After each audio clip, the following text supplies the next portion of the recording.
Shobha സുരേന്ദ്രനെതിരെ EP. Jayarajan മാനനഷ്ടക്കേസ് file ചെയ്തു. Kannur judicial 1ാം class magistrate കോടതിയിലാണ് case file ചെയ്തത്. വ്യാജ ആരോപണങ്ങളിലൂടെ അപകീർത്തിപ്പെടുത്തിയെന്നാണ് കേസ്. വിവരങ്ങൾ നൽകാനായി നമുക്കൊപ്പം കണ്ണൂരിൽ നിന്ന് നിഖിൽ ചേരുന്നുണ്ട്. നിഖിൽ, ബി.ജെ.പിയിൽ ചേരാൻ ഇ.പി. ജയരാജൻ ചർച്ച നടത്തി എന്നതായിരുന്നു ആരോപണം. ഇതിലാണിപ്പോൾ മാനനഷ്ട കേസ് ഫയൽ ചെയ്തിരിക്കുന്നത് എന്ന് മനസ്സിലാക്കുന്നു. വിവരങ്ങൾ.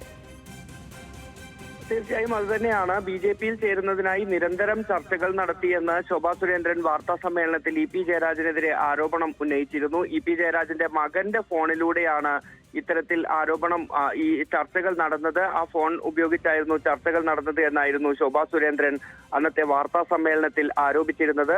ശോഭാ സുരേന്ദ്രൻ ഉയർത്തിയ ഈ ആരോപണങ്ങൾ പതിറ്റാണ്ടുകളായുള്ള തന്റെ രാഷ്ട്രീയ പ്രവർത്തന പാരമ്പര്യത്തിന് അപകീർത്തിയുണ്ടാക്കി എന്നാണ് ഇപ്പോൾ ഇ.പി. ജയരാജൻ ഈ മാനനഷ്ട കേസ് ഫയൽ ചെയ്തുകൊണ്ട് പറയുന്നത്. Advocate M Rajagopalan Nair, advocate PV. Shailajan എന്നിവർ മുഖേനയാണ് കണ്ണൂർ ജുഡീഷ്യൽ 1ാം ക്ലാസ് മജിസ്ട്രേറ്റ് കോടതിയിൽ ഇ.പി. ജയരാജൻ ഇത്തരത്തിലുള്ള ഒരു മാനനഷ്ട കേസ് ശോഭാ സുരേന്ദ്രനെതിരെ ഫയൽ ചെയ്തിരിക്കുന്നത്.